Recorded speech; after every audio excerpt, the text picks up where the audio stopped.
My name is Tay. I'm an organizer with the Worker Center. The Black Worker Center is a project of 1DC. 1DC is pretty much an organization where we fight for community control.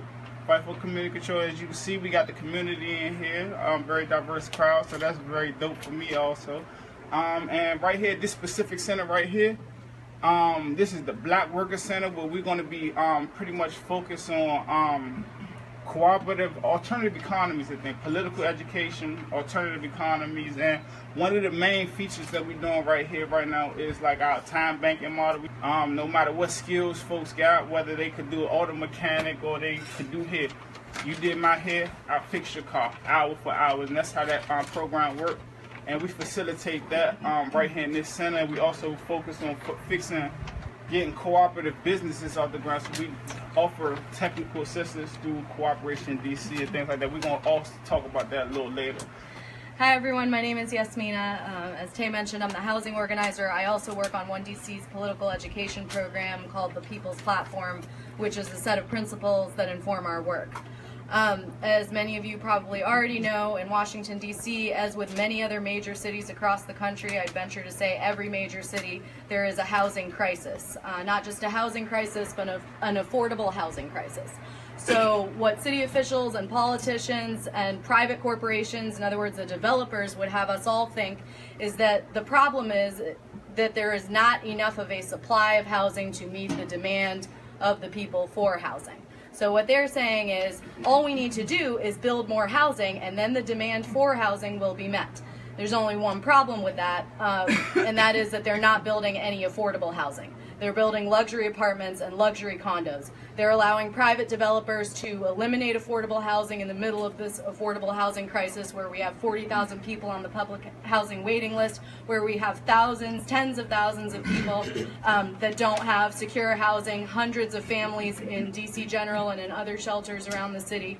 So what we have is a situation where the city says that the private market will solve the housing crisis. And what that means is that not only do they allow private developers to eliminate affordable housing on private property and build this these luxury condos and apartments, but they also have on their agenda to privatize public housing. So that means transferring ownership and control over public land, over public property from the hands of the people into the hands of private entities that profit. So what I'm basically saying is that housing policies in DC and across the United States as a whole are in place not to house people, not to make sure that every human being has a roof over their head. Instead, housing policies actually are in place to help developers profit.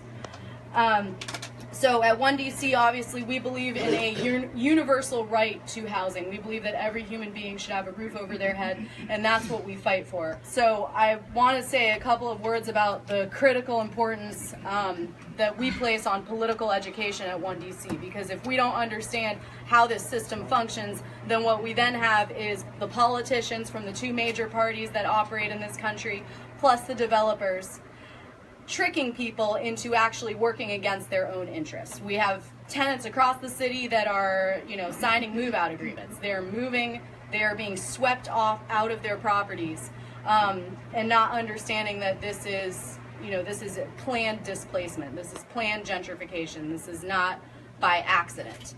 And it does not make sense that in the middle of an affordable housing crisis, the city says the solution is to build luxury apartments and luxury condos. So we have a political education program that we run, again, the People's Platform, the last Thursday of every month. And the Black Worker Center in particular is critical for housing. Why? Because control over labor is connected to our control over land and over housing.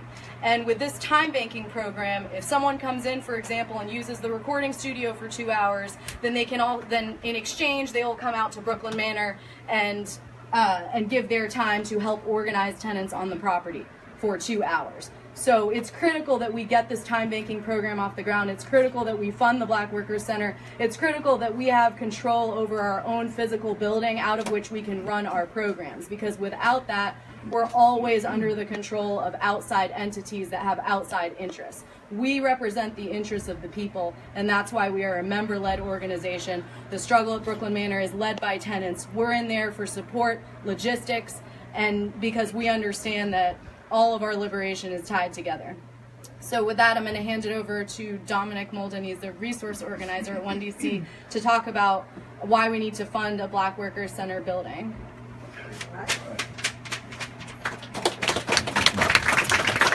Good afternoon. So as Yasmina said, my name is Dominic Molden, and I'm the resource organizer for 1DC.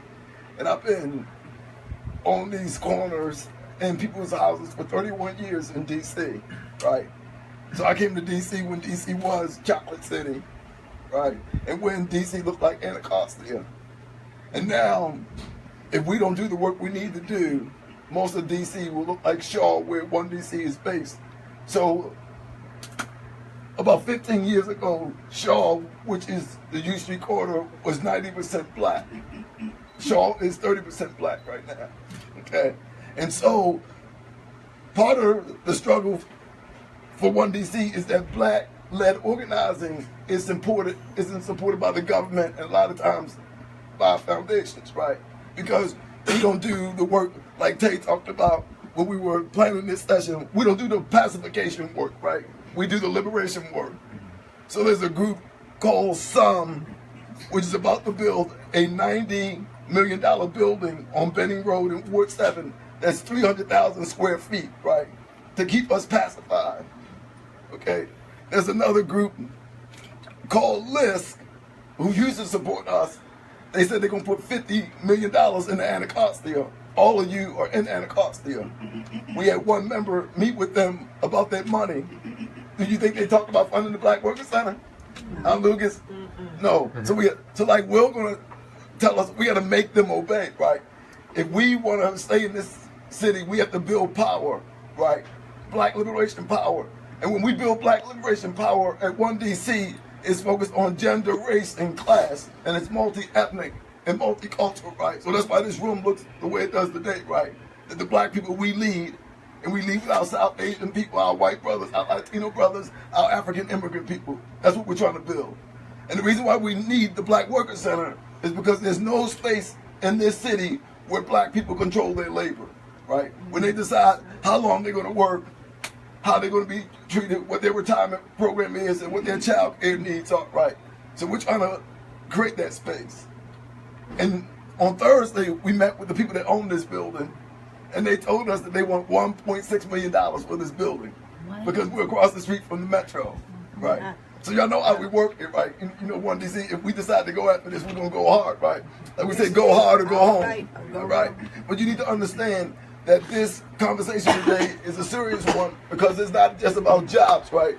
For us, it's about housing and land, income and jobs, and health and wellness, right? And so as Mindy Fullylove says, our medical psychiatrists that we work with, that when people are under threat, they get well when they resist, right? Yes. So if you want to get well, you got to fight with us, right? Yes. So let's do this. All right. How's everybody doing? Thank you for coming out and sharing your time. Appreciate it. So I met these wonderful people because, I'm known for making music or participating in activism or having music that's voices activists. Puts activist voices out there in the stratosphere and everything. But I found myself particularly bothered by the presidency of Donald Trump, in particular because as connected as I am with grassroots struggle and activism, me personally, I was blindsided by the election of Donald Trump. I honestly thought he had no chance. My working class friends that I lost bets to, they knew. So as in touch as I felt like I was, that's something that made me feel like, okay, I need to maybe work a little bit harder. I completely was blindsided. I thought Hillary Clinton was going to win. You know what I'm saying? I thought it was going to be first woman president. I was completely wrong. So I saw what his presidency played out as, and I found myself wanting to participate more in sort of connecting myself to active resistance to Trump. And I saw in D.C. that they were having a women's march or a women's day march, and they were having this No Dapple week around the same time. So I'm like, if I'm in DC, there's gonna be a lot of people down there on the ground who I can maybe connect with. Let me just find a place. I picked Rock Creek Park because I didn't know how many people was gonna show up. That was a place where a lot of people show up with no permits. You know what I'm saying? What's up, Jimmy? I picked Rock Creek Park. I showed up, and I really went out there with no idea what it was gonna be. My goal was to try to connect myself with people who were in DC near the White House actively resisting Donald Trump.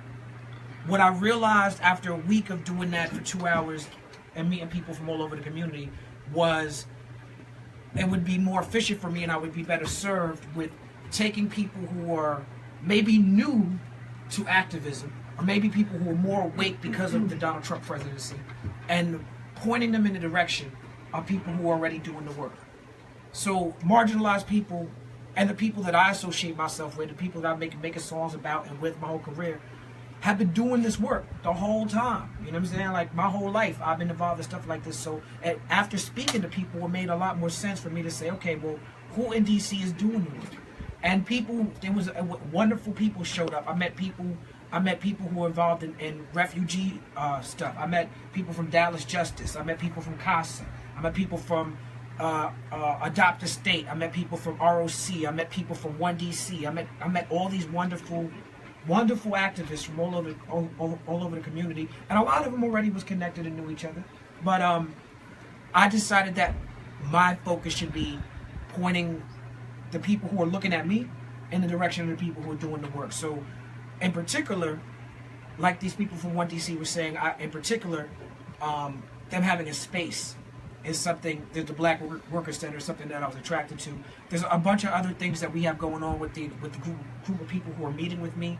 Back in that week, we have an email chain. We were talking about a lot of different things. We talked about we're doing a concert on June 4th at the Howard Theater, and there's a lot of other things involved that I'm sure a lot of these things will come up as they're talking to you. But I'm really excited about connecting myself to and uplifting and elevating the voices of the people who are doing this work, whether we have a Trump president or Obama president, or whether there's news cameras, or whether someone gets shot, or whether you know what I'm saying, the people who are just doing it because it's the right thing to do.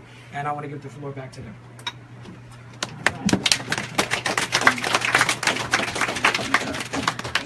Just to touch on, as Talib said, we're trying to fundraise right now, just to focus on that point right there, trying to get this building. Let's keep this conversation keep going. Like, we have to make a huge push this summer. We actually just started last Thursday. We're having a real conversation about purchasing this building. I encourage everyone to support in any way.